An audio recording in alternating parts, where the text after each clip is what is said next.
আজ দিনটা শুরু করছি দুপুরের পর থেকে।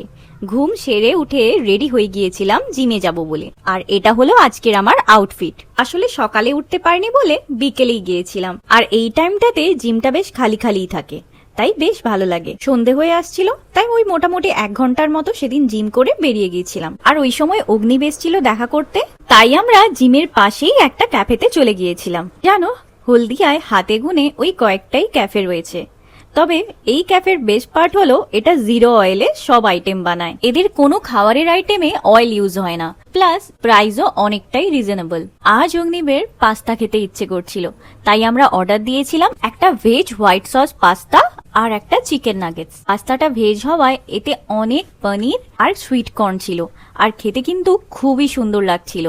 তবে আমার চিকেন নাগেটসটা কিন্তু দারুণ লেগেছে। এর পরের বারে এলেও আমি এটা আবার ট্রাই করব। আর বিকেলে চা তো ম্যান্ডেটারি, তাই সবার লাস্টে দুজনে মিলে একটা চা খেলাম।